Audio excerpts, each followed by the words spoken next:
y'all, it's your girl Sarah and Corra, and we are a truly wonderful pair. Throw on some PJs and relax as we discuss our favorite show of the week. This week we'll be talking about Only Murders in the Building season 5. Now this season was actually pretty good. It was definitely different from other seasons, I feel, especially with I would say not only the pacing, but also The mystery, yeah. Because this season had the element of like a possible mob involved, which is fun because I feel like with the history of New York City, everyone knows that there was like mob ties, and obviously clearly now there is speculation of the mob still being a thing, especially with that story that came out about who was it, the basketball player that was involved in like some sporting bet mob thing. So who knows if the mob is still a thing? I mean, if the mob is still a thing, we definitely won't know about it until the next big giant RICO case comes out and demolishes their organization. So until then, technically right now, the mob doesn't exist. Mm-hmm. And I know one of the themes they talked about too, spoilers, obviously all of season 5 is out, so spoilers ahead. But one of the themes that they did talk about this season was turning the Arconia into a casino, which is funny because currently in the news, there are people trying to protest for New York to put in a brand new casino in the middle of Times Square, which would be so detrimental to New York City, I feel, because already people are getting shoved into these small spaces for these high prices, and to shove out more people just for the space where you could literally just go to Port Authority, buy a bus ticket, and go to Atlantic City. So the show, the start of the show, it starts off with the last season. So the last season, who died last season? Ben Gilroy? No. That was season 3. Season 3. Last season was Saz. Mm-hmm. Saz. Okay. Saz, who was let me go to the thing. Saz, who was Charles's body double, had died, and the person who did that was like the writer of the movie that they were doing. That's who that was. It was the writer of the movie that they that was coming out about their podcast. And I feel like when we watched that season, we already knew he was kind of shady and weird. His beard looked fake. He didn't seem authentic, and we were right because he was a hack. So he was the one that ended up killing Saz because he took her script and it was way better than whatever he had. And it was the script for Only Murders, right? Like she was writing a script for them. Yeah, he took her script and then he started revising it to make it seem like it was his words. Right. So he took her script, tried to make it as his own, and then ended up killing her from like a far distance in the Arconia. So then that season ended with Oliver and Meryl Streep's character getting married. So at the end of their wedding, Lester the doorman ends up dying this season. So we end up finding Lester in the fountain in the main area of the Arconia, and that is why can't I think of words? That is the main focus of this season, is who killed Lester. So we find out more things about not only the Arconia, but also more information of how evolved Lester was as the doorman, which I think is funny that his title is doorman versus the manager of the building, because that's what it feels like he did. Because it seemed like he dealt with a lot of things, like with deliveries and this and that and multiple things in the building that wasn't just about holding the door. Because if it was just about holding the door, he would just be standing at the door. Well, yeah, but also he lives in a really old apartment complex, and so that title of doorman was different, probably because of how old the Arconia is, one, but two, also because of how old the job is, because the guy who's doing his job was probably as old as he is now, and that was who knows how long ago. Yeah, well, I don't think they lived in a complex. I think they had a duplex in like Queens or Brooklyn, because that's where Oliver is from. So yeah, I was just basing it off of Tower Heist when I forgot that doorman. He literally was just at the door. So we start out with what was the first 2 episodes? First episode was just a general, like, I think trying to figure out how he died episode. Yes. So we're basing it off of our general knowledge of what we know of so far about what happened to Lester. And I think when they was it the next day after they found Lester, the trio go upstairs into Oliver's apartment where he had all of his stuff from the wedding, and ends up almost eating a finger from the shrimp bowl. So now, not only do we have a dead doorman, we also now have a missing finger, but it doesn't belong to Lester. We don't know who it belongs to right now, but it doesn't belong to Lester. So they're trying to figure out who the finger belongs to. They find it in the shrimp after Oliver's wedding. Mm-hmm. After Oliver's wedding, I think it was like a week or so after his wedding. Mm-hmm. Then they realized Lester died after the wedding. Mm-hmm. So the first episode is them investigating, getting used to new things, like the doorman. Yeah, and also most of the time I feel when it deals with a lot of tenants of the building, Oliver with his flamboyant. With his words. I literally have the word in my head and then it goes away. But like, you know, when people are being extra, obviously flamboyant is one, but more of like a overzealous of the truth. His overzealous. Oh my God, why many words?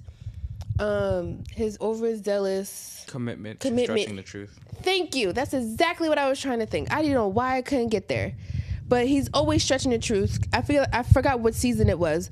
I think the season where they started the season where they did the play is when they figured out a lot of his stories are bullshit, because he just like creates all these things and he's trying to make it seem like he's this big hot shot just so that he can get on Broadway, one, and two, to make it seem like his life is bigger and more grander than what it actually is, but it's not.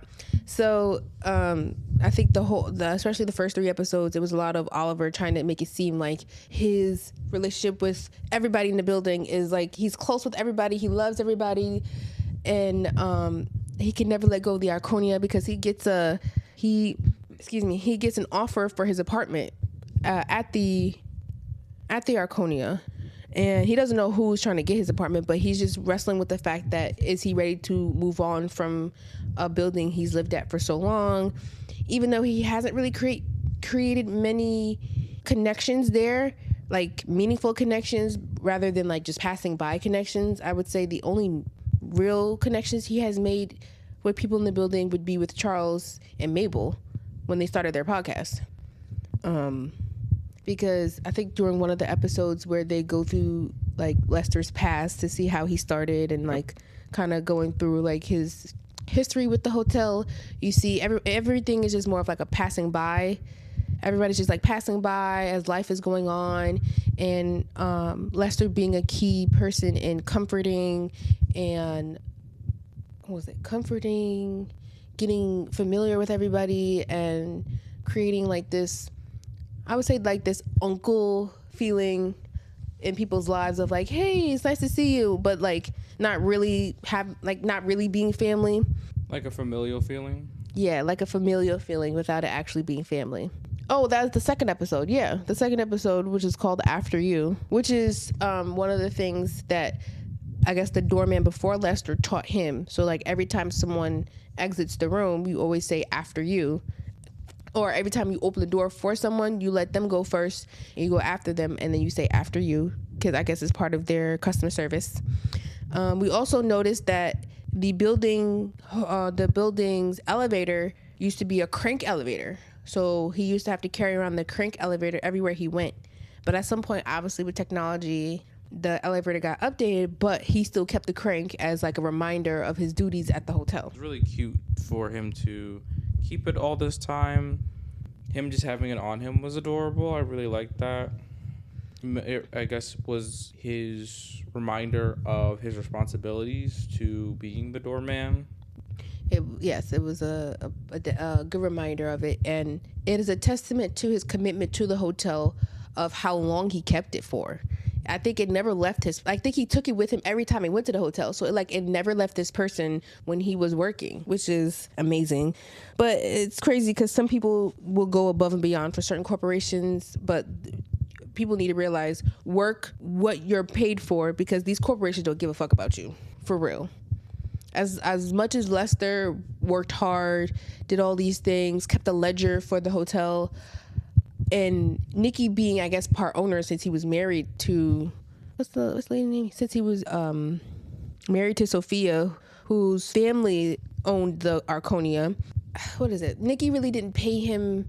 Nikki paid him to keep a secret about the casino underground, but what other things did he do to help Lester? You know what I mean? For someone to dedicate his life to the hotel, what sort of like incentives or reward did he get for being a great employee? You know, you could go above and beyond for certain corporations, but you won't always be rewarded for your hard work. So you just always work your salary, because the more you do, the more that is expected of you, but that paycheck ain't gonna get higher. He had to accept the deals from Nikki because it was the only way he was able to get a little money on the side and keep going. Mm-hmm. Even with looking at Lester throughout his years at the Arconia, we also see glimpses of, you know, older characters like Teddy. Like we saw Teddy that we haven't seen since season 1. We ended up seeing Mabel grow up a little bit when she was there with her aunt, even though we don't really see her aunt, who's still a mystery. We saw her when she was older. We saw her with Tim Kono before he died, and then we get introduced to a new character. Her name is Althea. And what else? Oh, we also get to see Oliver and how he was, and basically how he treated Lester at the Arconia. I was gonna say hotel, but it's an apartment complex. But at the Arconia, and we also see Charles with Saz talking about him possibly losing the main role in Gladiator to Russell Crowe, which is so funny when they do that, because it's interesting when they connect like real world events to like fiction stories, because it's just so funny. What else was there? I feel like, did we see anybody else in the flashbacks? We saw Tim Kono. Yeah, we saw Tim Kono with Mabel and Thea.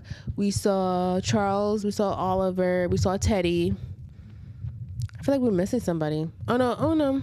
I think that's everybody we saw in the flashbacks. You said Bunny earlier, right? Yes, we did get a glimpse of Lester training with the old doorman in the elevator with the crank, and we got to see a younger Bunny who ended up getting murdered in season 2. Now, season 2, when she died, I felt like finding out her murders was like who her murderers were made no sense to the plot, because they had nothing to do with the Arconia. They were just like some 2 randos. Or no, it was like some long lost family member from like Timbuktu that came back with one of the maintenance men to kill her. I thought that was so weird. But we did find out that the Arconia had secret passageways in the walls. So that was nice to figure out. Was there anything to that last episode? About that last episode. Was there anything to the end of the episode that we were like... All I know is when Lester was being trained for doorman and the other guy was retiring, once he retired, I guess he passed the torch to, or like some torch of him guarding this secret card game or the secret casino underneath the Arconia was passed along to Lester, and so he had to assume the responsibility to uphold this secret about the apartment building. So we're on episode 2 right now, right? Yeah. Because episode 3 starts with, because episode 1 we find out Nikki is dead. Because Sophia starts wants to figure out where Nikki went. Oh yes, that's also part of the last season. So the end of season 4, Sophia goes to the trio to try and help them find her husband, because she couldn't find her husband. And this was after the doorman died. Or was it after No, she came to them the night of the wedding and was like, I can't find my husband. Can you guys help me? Even though that was the same night he had went missing. So like it was like only mere hours. So no, he is missing the whole day, because that whole day he was unraveling. Right. So that whole day he was unraveling. I'm sure his behavior was weird. So Sophia ended up going to Charles, Mabel, and Oliver the night of his wedding, was like, I need your help. I can't find my husband. Please help me. And they're like, yeah, we can't do that. We just do murders that are in the building. And then that's when Lester ended up dead in the building. And so, what was it? Nikki, we didn't know that Nikki and Sophia were in charge of the dry cleaners, right? No, that's the first thing they tell us in episode 1.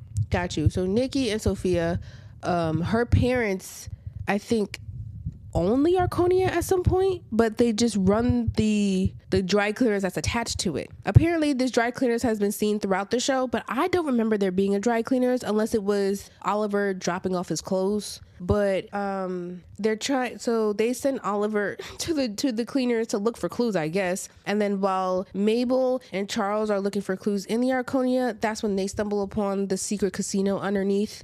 And as they stumble upon the secret casino, Charles is in the cleaners, and I think the rotating clothes thing happens, and then finds out that Nikki is dead. So Nikki's dead, and Lester is dead. So now we have to figure out who killed both, and if they're connected. Or no, they are connected. So after we find out about the secret hotel, we get like a brief history about how the secret casino was there and how long it's been there. It's been there since like the early days of the Arconia, because the Arconia used to have stables for when people used to do horse and carriages, but then when the automobile was created, obviously that became obsolete, so it got turned into a secret mobster casino. But since, you know, the mob left New York or is no longer a thing, Nicky used it for his own secret mob image. As much as there was no mob, he wanted there to seem like there was a mob to keep the secrecy, or like a speakeasy type vibe for the casino, so that like high end people who like to spend money can like come to the casino and like spend more money.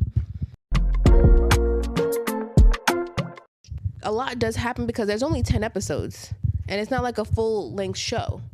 So, I mean, we're at the end of episode 2 because, like you said, we're at the end of episode 2 because Charles and Mabel, they go and they go around the Arconia to look for clues. And that's when they stumble upon the casino underneath the underground. And then Charles went to go look at the cleaners. I forgot why they make him go to the cleaners. Charles was being a dumbass, and it wasn't, whose fault was it? It was Oliver's fault initially, but then it was Charles's fault for just touching the body, and I guess he wasn't doing anything. Mm-hmm. I generally don't know why they made him do it, but if I had to guess, it's because he wasn't doing enough. Or it could have been a moment where he would. I think it was a lot of moments in this season where they kind of just branched off, especially Oliver, because he was too focused on his wife who went overseas for an acting job. So even though they just got married, they didn't really get to spend enough time together after their wedding or even go on their honeymoon. They didn't really, because immediately Lester ended up dying in the pool. And then she had to go to work. Yeah. So he's worried about his wife, and anything that he does and say is like he's worried that it's going to hurt the relationship, even though they just got married. I feel like anything, not much would hurt their relationship. So he found Nikki dead in the cleaners, and then we found a secret casino. One of the roulette tables has like a secret a secret motion to where they open up a drawer in one of the card game drawers. And that's where, if I remember, one of the I think the ledger. No, not that. Like envelopes of cash were. Yes, it was like an envelope of cash. I don't think it had anyone's name on it, right? No. It had nobody's name on it. And this is also when we find out about the 3 billionaires, because while Mabel and Charles were there snooping, they hear someone coming down, and then one by one, let me look at the names. One by one, Camilla White, Sebastian Steed, and Jay Flew come down, played by Renee Zellweger, Logan Lerman, and Christoph Waltz. Yeah. The other 3 billionaires. Which was, honestly, when they first came down, I was appalled. Because I'm like, how the hell you get Logan Lerman and Christoph Waltz to do this show? I haven't seen Logan. Logan has been in some things, but I haven't seen him since Percy Jackson. Yeah, it's been a while since I saw him in anything. And what is it? The Perks of Being a Wallflower? He was in that too. Oh, yeah, that was really good. I really liked that. I don't know if it was a required reading in school, but I do remember them making us watch the movie, and that was a very sad movie. What? I thought it was a happy movie. That is not a happy movie. Have you seen Perks of Being a Wallflower? What happens in it? I don't know. I don't remember the main plot, but I know it's a coming of age story, and I know there is a suicide involved. Oh, because is it like Me, Earl, and Dying Girl? Kind of, but I forgot who the person was. Because it was so funny when we were talking to Mom about this, and she was like, "Oh, she doesn't die. Like, she's not They said that she wasn't gonna die at the end of the story, and it's like, Mom, the name of the movie is called Me, Earl, and the Dying Girl. Of course she's going to die. I think they told us she had cancer because it was her literally declining. Yeah, it was her declining the whole time. She was going to die. She was dying. I love you, Mom, but stage 4, I don't think you're surviving that. Unless you have intense chemo. I don't know. Some miracles have happened, but not in this movie. So, damn, we done went all the way off track. Yeah, so Logan Lerman, Waltz, and Zellweger. And her character, honestly, is very interesting. She's like this kind of character who, she's a billionaire, but she's like pretending like, oh, if I do this, like what I'm doing is like for women. Like I'm the first female-led casino in New York City. But it's like casinos very often lead to sky high unemployment rates. That too. And with all their more Jay and Camila, their images of trying to make it seem like they're not billionaires.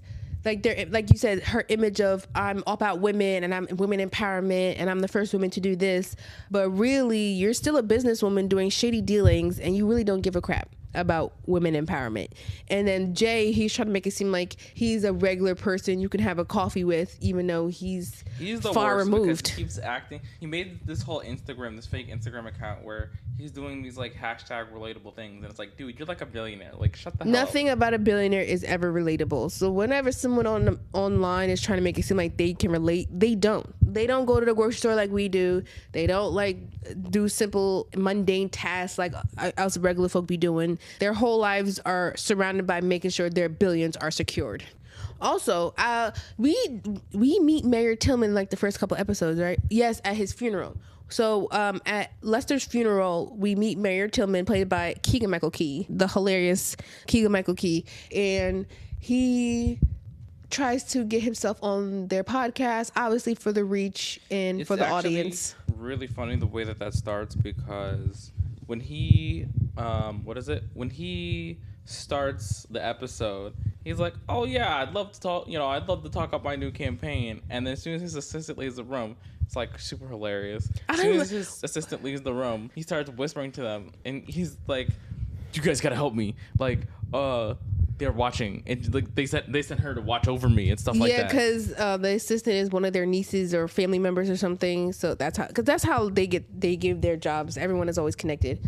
But his assistant is one of their nieces, so like she's keeping an eye on him to make sure that because really the mayor is in the billionaire's pockets so that he could do whatever they want, so that they could have their casino in New York City. But which is kind of like, I guess, commentary on the current mayor until January, Mayor Eric Adams and his bald ass, probably his corrupt ass with this whole casino shit. I'm not even sure how. I'm gonna be honest with you. I'm not even sure how Adams was even elected. He was only elected because he went under the guise of he's a black man. That's really what it was. But the scene where he actually gets on their podcast and they have a moment, and he like tells, and then he kind of throws his own red herring a little bit with like, oh, what do you say? And he was like, oh my God, I'm in trouble. The billionaires are controlling me. I have nothing. I can't do anything. I need to get out of their pockets. Please help me. Please help me. He's tried to pin everything on them. He tried to be like, oh, can you guys take them down? Because like, I'm pretty sure they did it. Mm-hmm. And it's so funny because even the third episode, when after we learn about the billionaires and they release a teaser of their podcast, the billionaires are like, hey, let's have a discussion on why you're naming our names before we sue you for a cease and desist. So they all end up showing up at Oliver's apartment for a dinner. They thought was only one person, which was Jay Fluke, but lo and behold, all three of them showed up like one by one. So to try and intimidate them, for them not to say anything about their names in the podcast because of their shady dealings with this casino deal. And in that episode, when they each tried to question one of the billionaires on their own, you can kind of see that the billionaires are playing with them in a sense. Yeah, like they're not giving them honest answers. They don't really care. They're trying to distract them and basically, use them for their own leverage, because they know that they're not, well, they're dumb, but they're not Yeah. dumb enough to give away what their actual plans are. Yes. Throughout this whole time of them meeting and telling the story of what actually happened, of even and Logan Lerman's character does not have has a hand bandage on. One thing I feel like, I know he had the hand bandage on when they first found him, because they were still trying to make it seem like Logan was the one whose finger was missing. So even Logan with his hand patch of the finger on the wrong hand, by the way, that was missing, to make it seem like it was his finger that was missing so they could get the finger. Like, the whole time they were deceiving them, even though they were probably feeding them breadcrumbs of information or released information about the case that they probably didn't realize. The billionaires were playing with them the whole time to try and throw them off their path. Also, that was really stupid, the hand thing, because it's like he didn't even try to make it look like it was the hand. He didn't. Like it was the hand that the it right matched hand, up with. right? And that finger was missing, but they had it. Well, honestly, they probably forgot which hand it was, but they literally could have called the mayor. I think that was a pretty easy solution. Well, yeah. I feel like in that moment they should have double checked with the mayor, whose finger it really was. They should have double checked with the mayor to make sure which hand it was. And it's so funny. He must have gotten a false finger, because all his scenes he had all his hands. But throughout the whole season, anyone who was wearing gloves, like Randall, the new doorman that Lester was training, Camille with her white gloves, and I feel like they were trying to throw red herrings about whose fingers was really missing. But I even then I didn't think it was any of them, because I feel like that would have been too obvious. That is a good point. Sometimes in murder mysteries they do that kind of thing, but the fact that it was the mayor, didn't see that coming. I didn't see that coming either. I thought it was at least like maybe Lester's finger or something. Well, that was already a throwaway, because when they found Lester in the fountain, he didn't have any of his fingers missing. But honestly, I thought it was Nikki the whole time. But then Nikki ended up being dead. Well, no, Nikki could have killed. I thought Nikki killed Lester, and then Nikki got killed for killing Lester. But when we find out that it actually was the opposite. But he choked on a napkin. No, he didn't choke on a napkin. He just swallowed the paper. But he didn't swallow it all the way, and then he fell on it. So it could be both. He fell on the cleaver. Fell on the cleaver, yeah. So I attribute it maybe like choking, and also. No, he killed himself technically. I would not contribute Lester to killing Nikki, because he fell on Lester with the cleaver in his hand. So he ended up really just stabbing himself. Well, yeah, I don't personally attribute it, but if Lester didn't accidentally die in the fountain, I feel like, if Lester didn't die in the fountain, I totally feel like he probably would have, because his fingerprints are on the weapon, and obviously it looks like he kind of stabbed him with the cleaver. I mean, who has a cleaver like that anymore? He didn't hold the cleaver. Yeah, Lester accidentally was holding the cleaver, and then Nikki fell onto the cleaver. Really? I thought Nikki was holding the cleaver because he was swinging that shit around. He was at one point. That's how he cut off Keegan's hand. He cut off the hand. Oh, right. So he was choking on it. Right. Lester picked it up to try and defend himself, and he fell on Lester with him holding it. Got you. Okay. Yes. So it was an accident, but again, I still attribute that to Nikki, because he was the one to have the cleaver, and again, he fell on the cleaver. But the only reason why he honestly wanted to kill Bo Tillman, because Bo and his wife were having an affair.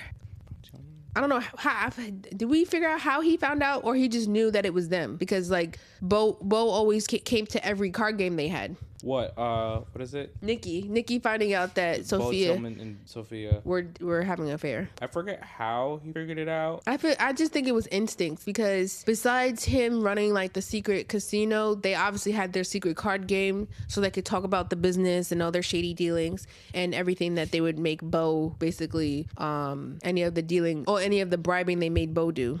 I think he figured it out by talking to Sophia yeah, he confronted her about it, and she admitted to it. Yeah, she admitted to it. And then...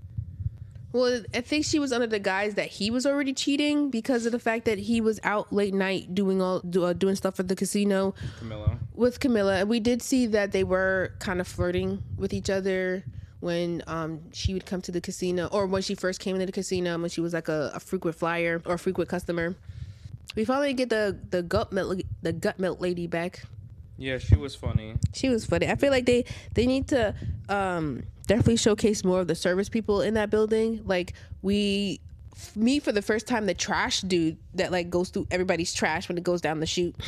He's so weird. Also, that's so disgusting. He has like a whole room down there. It's kind of nasty. It seems like he's in his own oasis down there with all that trash. Even though he has never met anybody and he just like lives down there, supposedly he knows everything about everybody.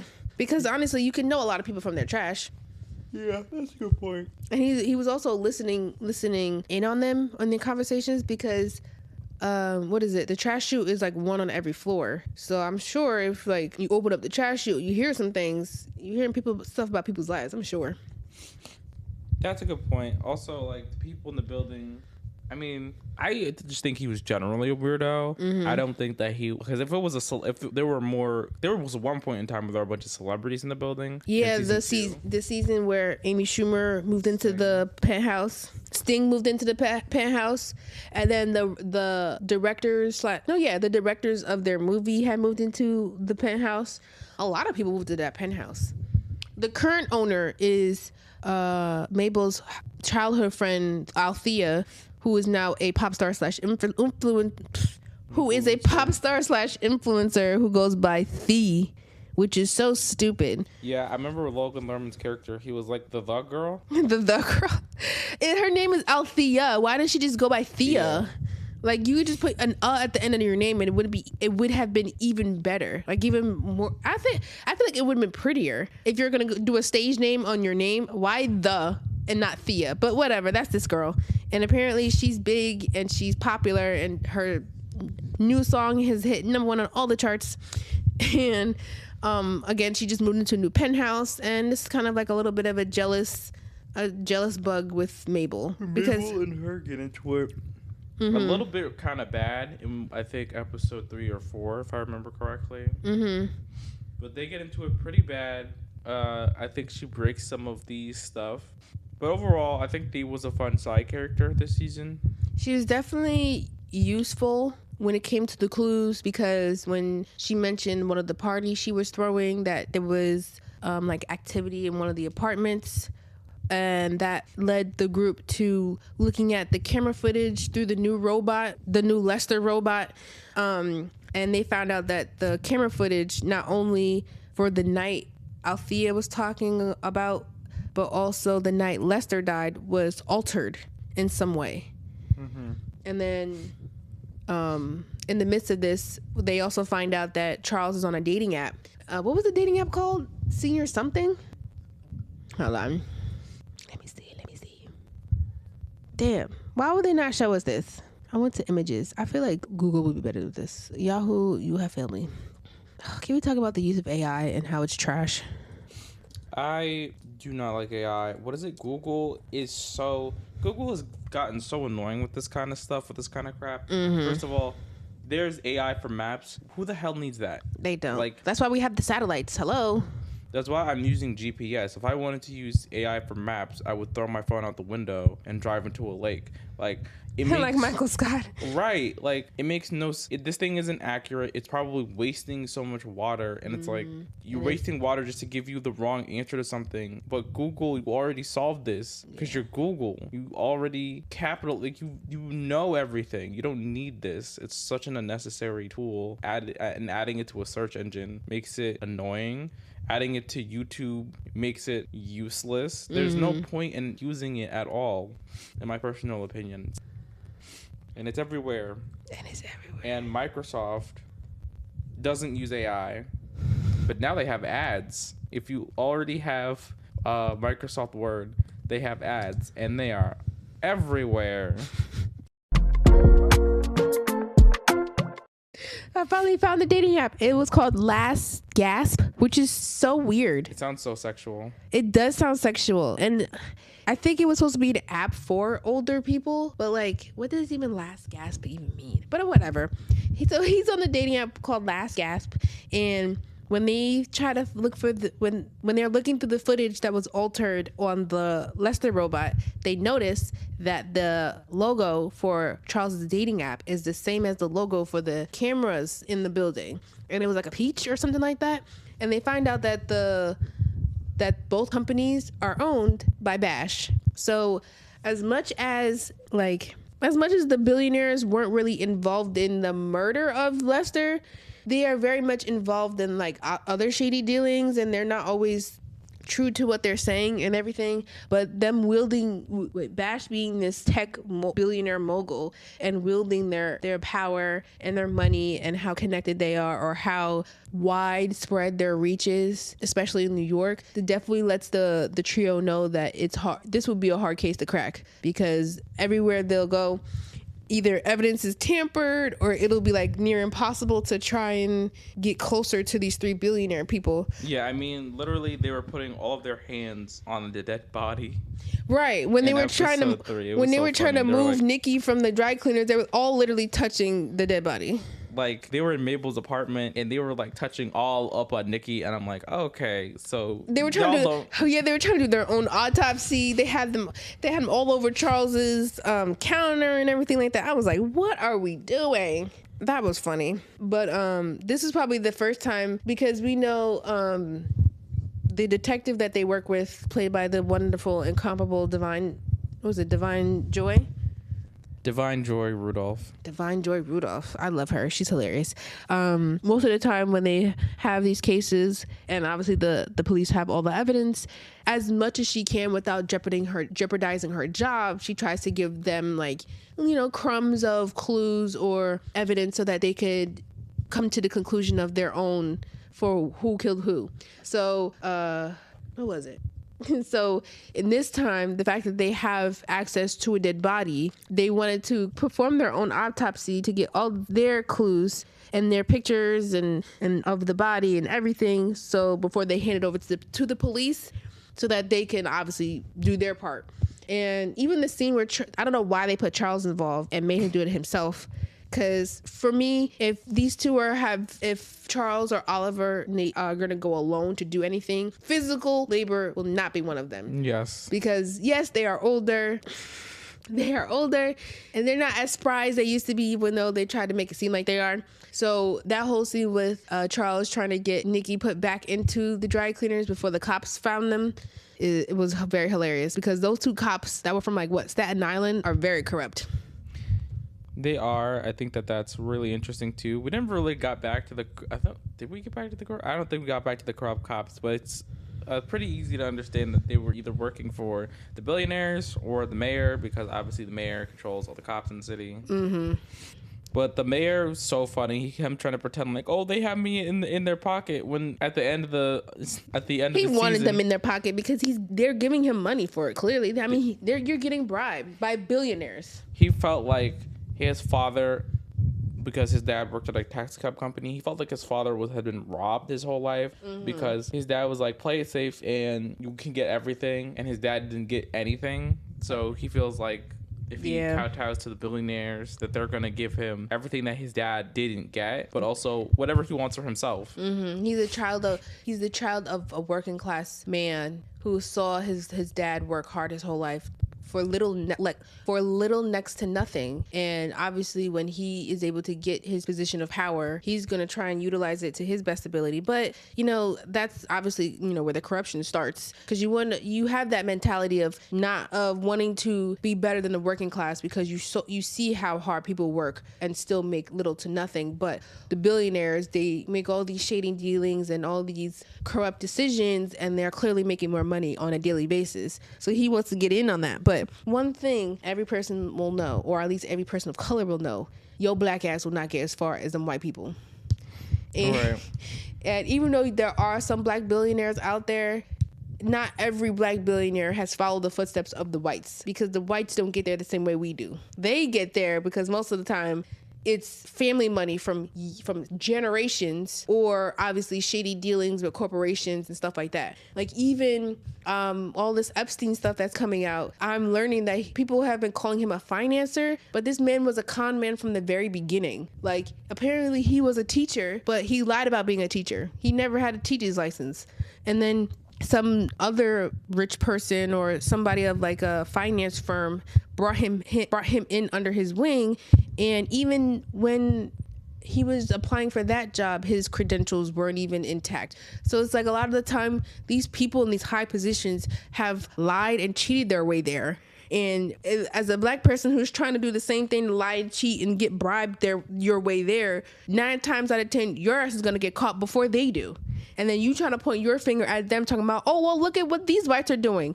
Trust me, yeah, everyone knows what they're doing, but they're not going to get caught because they're not black. They're white, and they're still able to get away with everything they're going to do. And if they are going to get away with, if they are going to get caught doing it, it's going to be a while and a lot of cover up in order for that to happen. Yeah, like the whole Diddy thing, he was never really going to get away with it because he's black. Right. Like the way that Diddy is downfalling right now, like as much as his reign didn't even last long enough for him to keep it up for so long. His was only 40 years. Cause not 40 years. I would say about 30 years. Cause it was like, he came in the 90s. He became popular in the 90s. Yeah, maybe like 25, maybe if it was the beginning of the 90s, maybe like 30 years. Yeah, because I'm about to be 30 soon. So yeah, about to be 30 years. So you see how much longer that white man was able to get away with his shit, and how long he was able to get away with his shit. And guess who got caught first? The black one.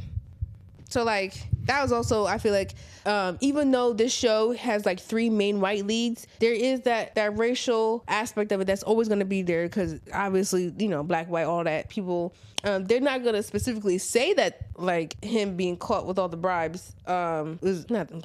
They're not going to mention the race aspect of him being caught before the billionaires, because obviously race is not a main thing that they focus on in the show, but the undertones are there.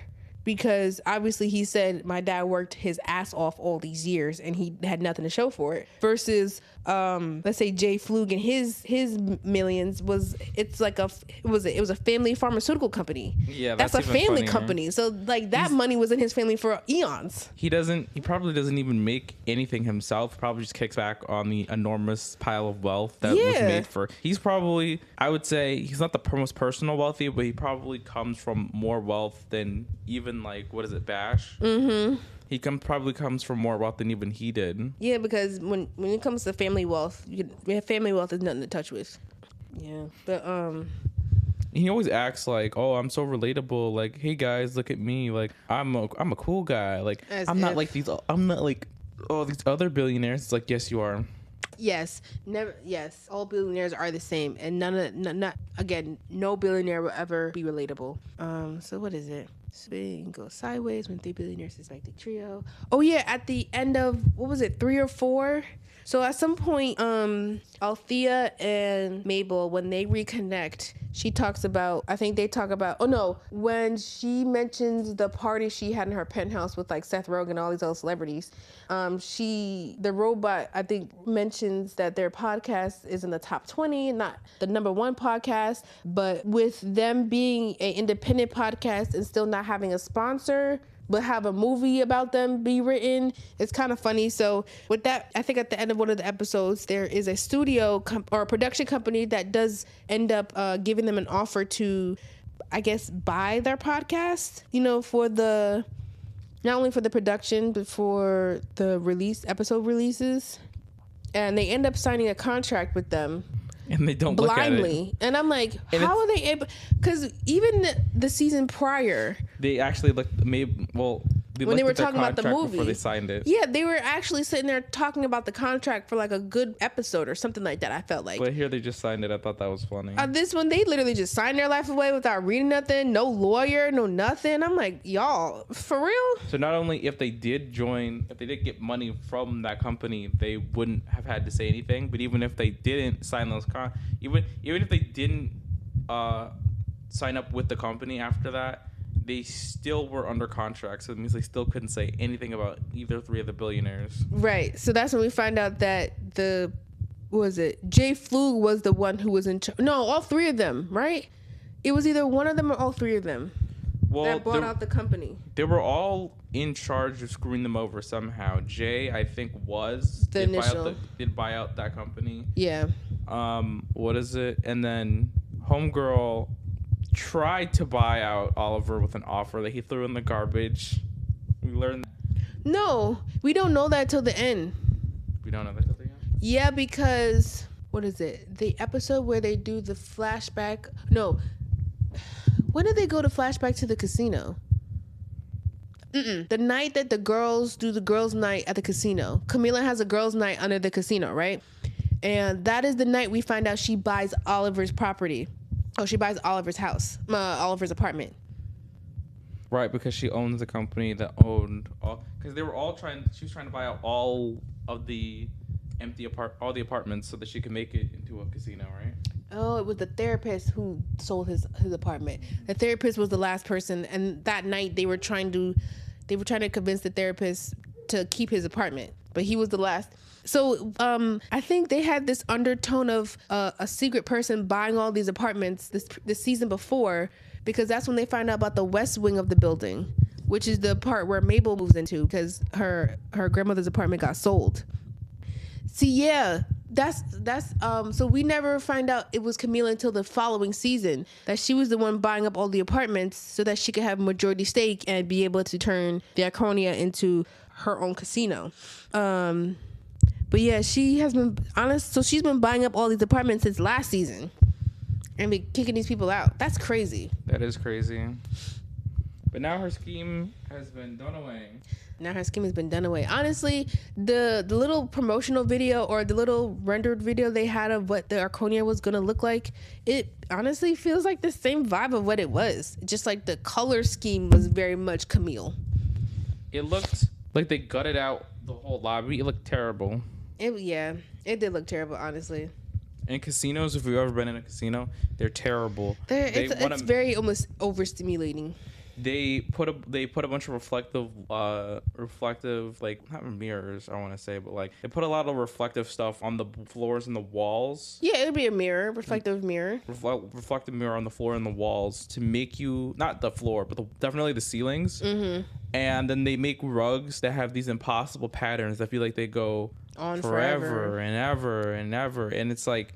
That's how annoying it is to walk in a casino. It's like that Percy Jackson scene, ironically in the movie. Yeah, the Lotus Club or something? The Lotus Flower. The Lotus Flower. Yeah, that was a good scene. It's funny enough, living in a casino town, I've never really been to casinos. Only when we really go on cruises, I've probably walked through the casino. But just to walk through it, because I know more cruises have more things to do now, but the boats we are on, they didn't have many attractions, or a lot of the time when you have like your downtime to just walk around the boat, I feel like I was just walking. You could just walk through the casino because it's just one straight shot through, and then you can exit through the other side of the casino. But what was I getting at? It was more about Mabel and what's her name? Mabel and Thea. I felt Charles was really like lonely this season. He was. No, I was trying to figure out. Before we get into Charles, I really want what I'm trying to say about Mabel and Thea to come out, but it's not coming out. Well, Thea is. Damn, where was I trying to say something about them? Thea and Mabel. Yeah, and their relationship. Because I talked about her moving to the Arconia on the west side of the building. All right, let's move on to Charles. Yes, he was very lonely this season. What happened to his ex? She had escaped, right? With the crazy one? Yeah, from season 1 that ended up killing Kim Tono.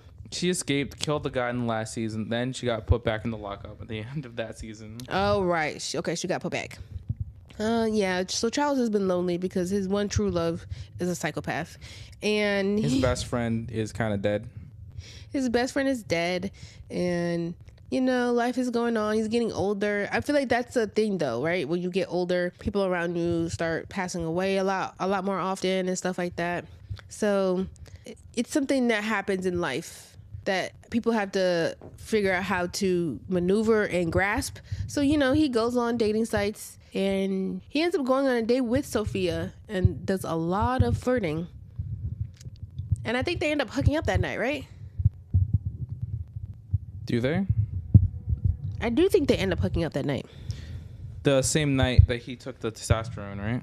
Well, yes. Yeah. So he started So funny. a trial of new testosterone pills to, you know, boost up his levels and He's getting older. get his confidence back up. But it was He ended up being in the placebo trials, because anytime you have drug trials, there's the real drugs that people get, and then there's the placebo one, because it's part of the research of figuring out how it affects people. and he was spending all season acting like a super horny freak. he thought he was the biggest hotshot ever. He was ready to go back out there. He was ready for love. But, you know, sometimes I feel like with as long as he has been single, because I don't think he was married before, right? He doesn't have kids, so I don't think he was married before. But yeah, as long as he's been single, he hasn't had any luck in love. Oh, he tried to date one of the old crew members, the makeup artist from his old show Brazos, but that didn't work out. That's every time he gets into a relationship, for some reason it always goes bad. Like, he didn't even get in one this season. He tried. And it ended up being Christoph Waltz. Yes. Catfishing him. He got catfished by Bash because of, you know, oh yeah, because Bash is the tech billionaire, and he not only owns the security cameras, but he also owned the dating app. Which I'm like, why would you use a peach for your logo? That's so basic. I feel like he made it specifically to trap Charles. He did. They did. That's why throughout this whole show, with the billionaires, whenever they tried to tell the trio any information, it was them just screwing with them because of their power and their money. They feel like they could just play around or just like kind of lie to them, not play around with them, but like mess with them and not and put them through this, like put them through the ringer to throw them off their scent. So it's like, oh, you guys don't have to look at us, but you guys being billionaires, oh yeah, we're gonna look at you immediately, because honestly, the more money you have, the more troubles that come with it. So it's already clear that y'all are shady as fuck. My favorite part of the season was probably actually, I have a lot of favorite parts, but when I saw that chin, I was like, what chin? When he was catfishing him, he had a picture of his chin with lipstick on it. Oh, I forgot about that. That's hilarious. He was really trying to sell the fantasy. As soon as I saw that chin, I was like, I feel like I've just seen that person's chin. And we did, because it's literally Christoph Waltz's chin. Honestly, my favorite part, besides finding out about the secret casino, which was really cool, my favorite part was the ladies' night, because at one point, Charles's wife comes because she's done filming and everything, and at one point, the detective, Mabel, and Meryl Streep, they go out and they have a girls' night to get more information about Camila, right? Excuse me. So as they're trying to go down, they meet up with Lorraine, who was at her husband's like memorial case of all his belongings and a tribute to his service at the Arconia, and they meet up with her and they, you know, have her come along, and she ends up being, oh no, it wasn't her, it was Meryl Streep, but her tagging along trying to figure out if Camila was the real killer, and she almost blew their cover several times. That accent. I know, she tried to put on an accent, everything. What kind of accent even was that? That was like a southern, like who knows? Southern accent. Like, I don't even know what kind of accent that was. I thought that was so funny. But my thing was, how did Camille not know that was the widow? You knew who Lester was. I feel, especially, well, no, I don't know, because I don't think they were there. No, they have money. They should know. They should have known that was his widow. Yeah, but I think sometimes they just don't care. They no, yeah. That's the thing with them in this season. If it's not pertaining to them specifically, they don't care. They don't give an F. We had that whole scene when they're in the casino. Mabel blows it. The detective blows it because she tries to be the car dealer. And, well, not really blows it, but Meryl Streep really blows up all their spots. And she being the one playing a sidekick to try and get more information out of Camille actually worked. Because for some reason, they were able to figure out that Camille and Nikki were involved in some way, And it seemed like she was going to give everything up really to just go with Nikki, or like to just live with Nikki or something like that. But the last day that that Nikki and Camille interacted, you could tell that he was definitely on edge. Something was wrong, and it was like he was ready to make like last minute like life or death decisions, honestly. Which was the same day, because later that night is when he chops homeboy's finger off.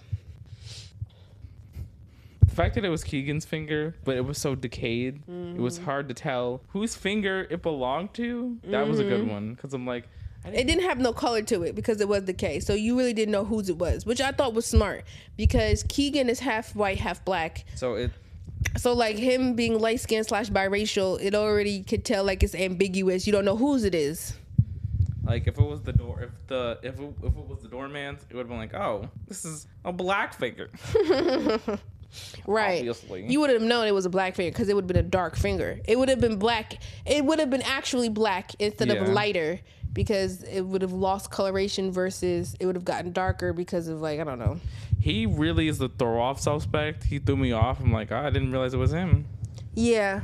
He threw me off too. Well, he didn't really throw me off. If he wouldn't have ran away when they tried to confront him about the elevator crank, I wouldn't have thought it was him as much. But definitely him wearing the gloves was supposed to be another red herring. But even then, I didn't think the missing finger was his anyway. I just thought it was, honestly, I thought it was another red herring. Like, remember in Superstore when they had that big storm and then they found a foot and they couldn't figure out whose foot it was? That's what I thought it was. It was just like a random finger. They didn't know whose finger it was. They tried to figure out where the finger was, and I was prepared for the finger to not even be related to the damn case. I'm still thinking to myself, if that show ended properly, where were the feet coming from? That's not the only incident where they randomly found a foot in the store. I heard it was Brett.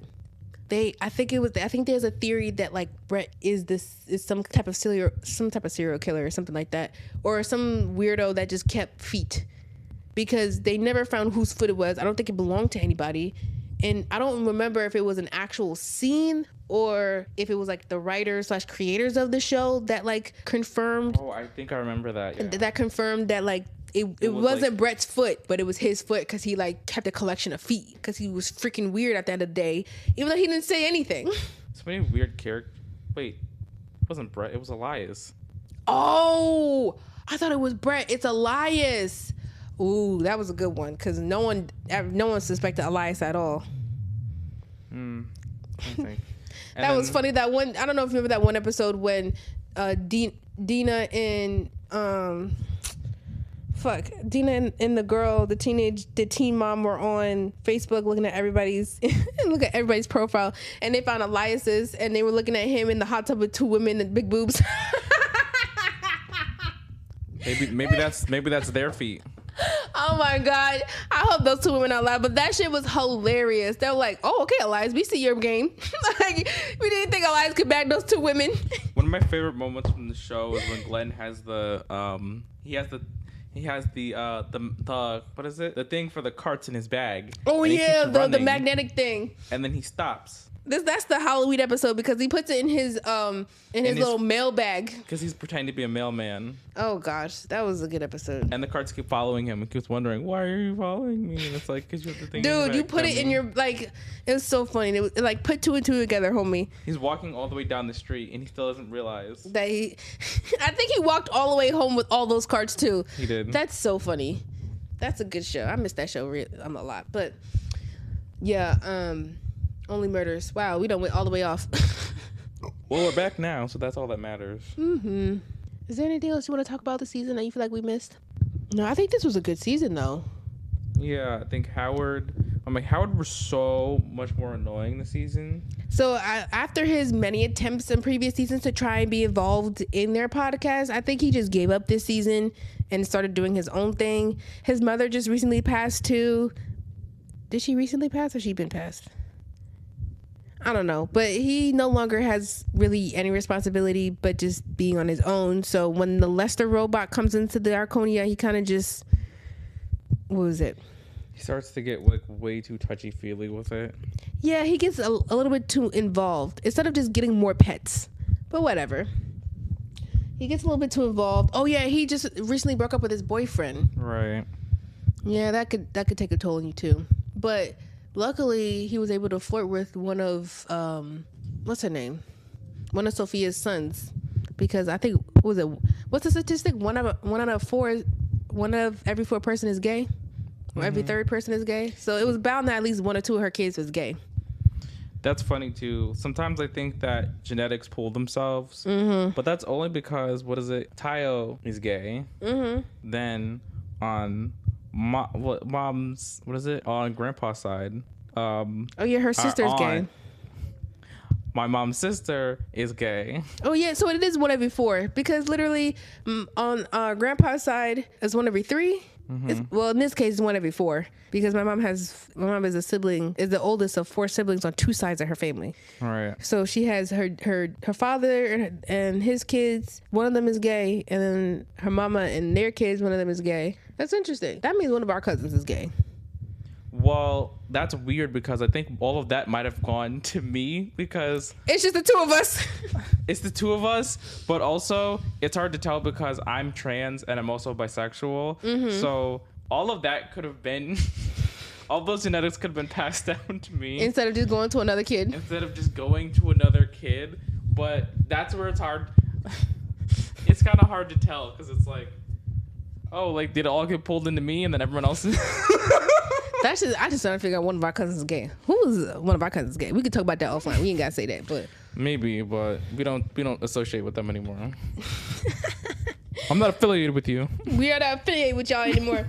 But anyway, yeah, this season was pretty interesting. But the way we end the season is so now that the billionaires have been caught, do they still have their podcast? Because when we end the season, it's them listening to a new podcast. Oh, yeah. I wonder if they still have their podcast. That's what I'm wondering. I remember how the season ended. It was so weird.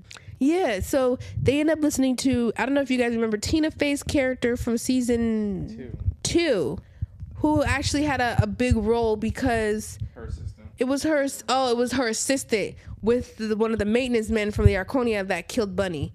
Because the assistant was like a long lost daughter or some stupid shit like that. But anyway, so because of, season 1 and 2, because she also wanted to buy their podcast, that's why she was involved. So we haven't seen Tina Fey in a while.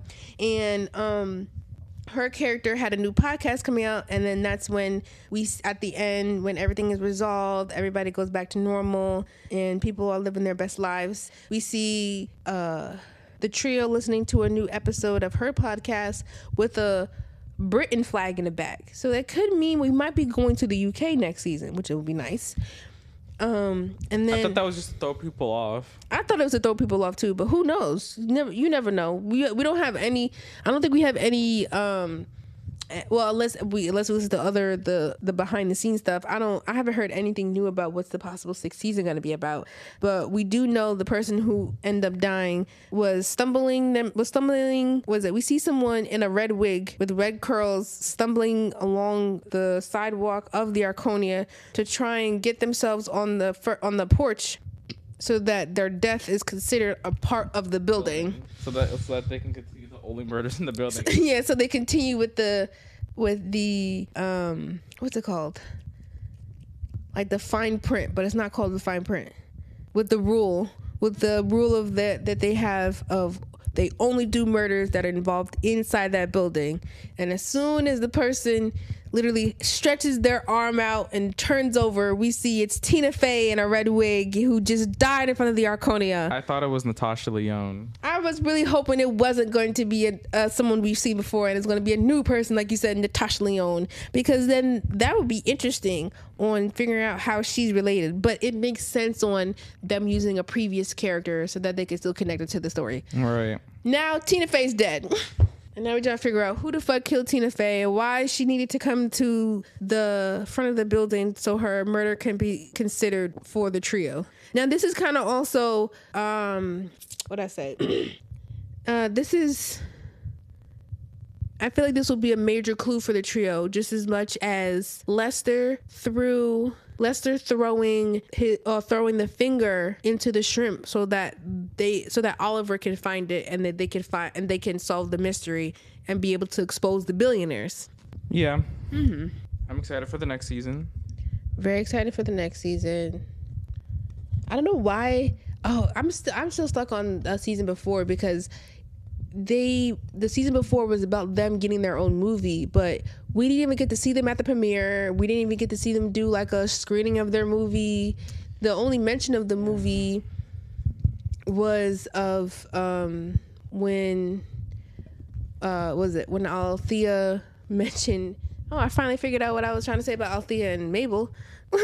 When Althea, the reason why they have the contract is because they're not as popular on the charts. Oh yeah, no, we did talk about that. Never mind. I think that's it, right? That's pretty much it. We covered everything pretty much. Like you said, the premiere thing, I feel like they should have done that at the end of season 4, include a little bit of a montage of them walking like the red carpet, like unless they did. I don't remember season 4. I'm not gonna lie, I might have to rewatch it. I don't think they did because no, I don't think they did either. But we'll see for the next show. All right, until next week. See y'all. See ya.